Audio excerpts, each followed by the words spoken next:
From premonitions to contact with the spirit world, from royal astrologers to ploughboys, the prophets and psychics of the past continue to intrigue and mystify. Here we look at 9 of the most famous seers from the past 5 centuries. Michel de Nostradame, known by the Latin form Nostradamus, was a leading Renaissance man whose work as an astrologer took him to the French royal court, where he did horoscopes for Catherine de Médicis and later became court physician. The enduring popular image of Nostradamus is of the bearded medieval mystic sitting in his dark attic, quill in hand, looking into a bowl of water.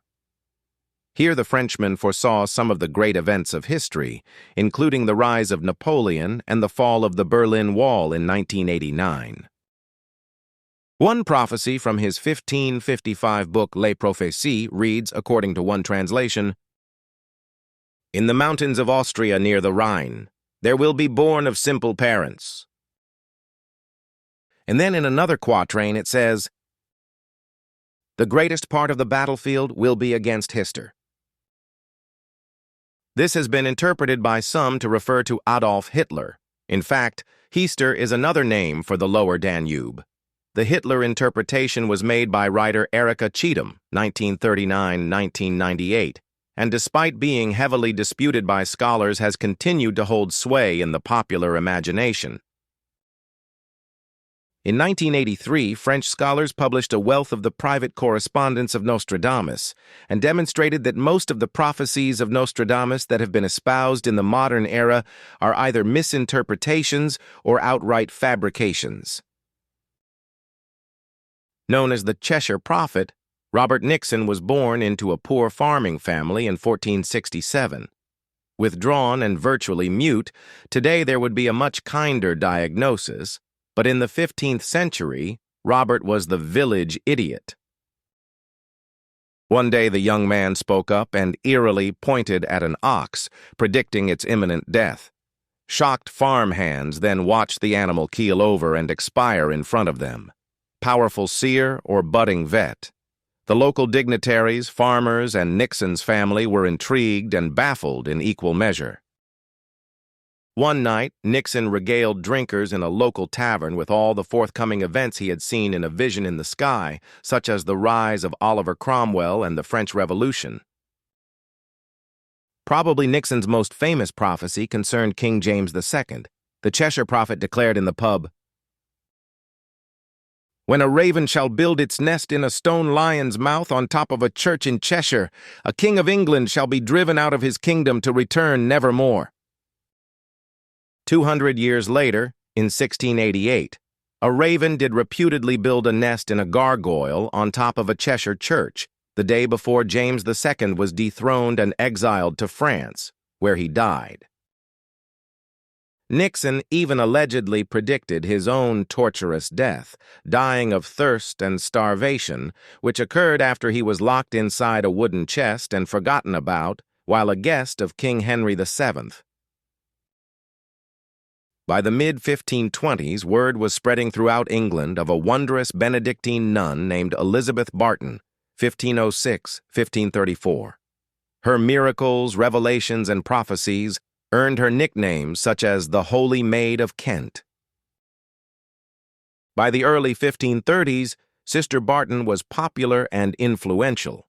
For a time, King Henry VIII and his most powerful aides were happy for Barton to have legitimacy as a public prophetess, because her visions encouraged Henry's bloodthirsty purge of heretics and rebels. But the nun quickly fell out of royal favor after starting to prophesy that if Henry divorced Catherine of Aragon and married Anne Boleyn, within a month he would die a villain's death after losing his kingdom.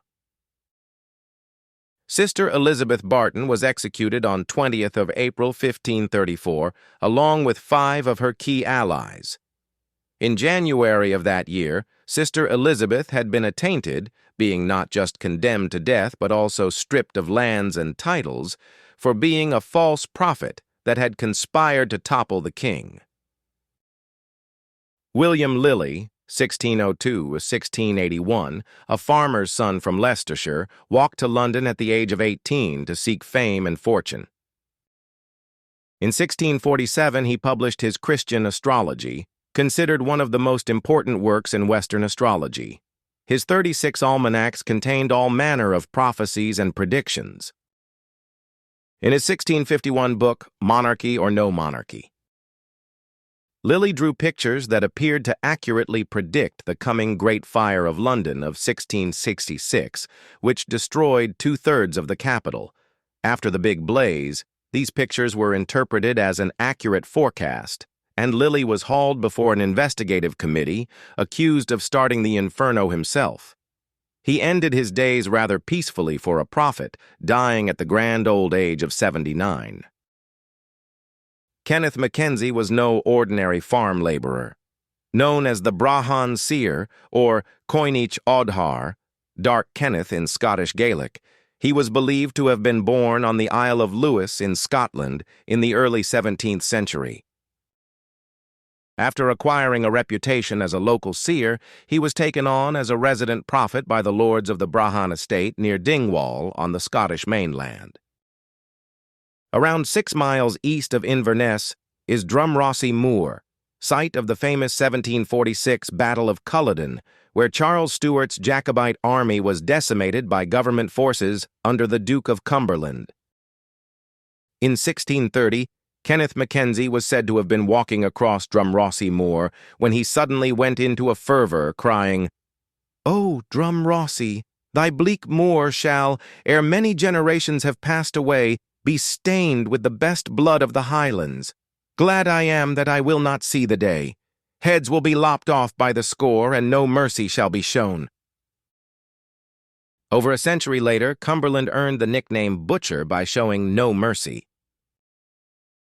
Jacques Cazot, 1719–1792, was a French author, occultist, and frequent guest at that great institution of 18th century France, the Salon. At one such dinner party in Paris in 1788, he shocked the guests by predicting that King Louis XVI would be executed in the coming revolution, as well as many aristocrats, including some present there that very evening. In May 1789, the French Revolution began, and many nobles lost their heads, as Cazot had predicted. It was a few years later, in January 1793, that his darkest prophecy came to fruition, when King Louis XVI was guillotined in front of a huge crowd in the center of Paris. Cazot, too, had an appointment with Madame Guillotine. Whether he had foreseen his own death or not is unknown, but in September 1792 he was decried as a royalist by the revolutionary authorities and beheaded. Enigmatic Swedish polymath Emanuel Swedenborg, 1688–1772, spent his early adult life traveling and studying around Europe. Swedenborg claimed to have endured one night in his 50s a harrowing revelation from Jesus Christ, who informed Swedenborg of his new direct line to the spirit world.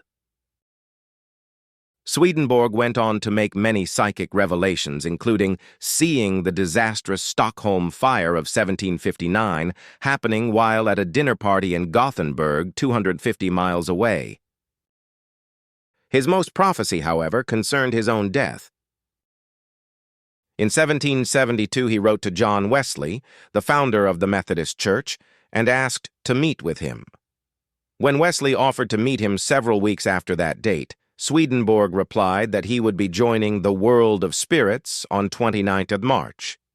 Swedenborg indeed died on that date, while in London, where he was buried for nearly 150 years before being moved to Sweden. Born in Warsaw, mind magician Wolf Messing traveled the world in his teens, giving public performances of his psychic powers. Famous for his legendary stunt, where he found his way into Stalin's private room unchallenged, Messing's most chilling prophecy occurred before the outbreak of World War II.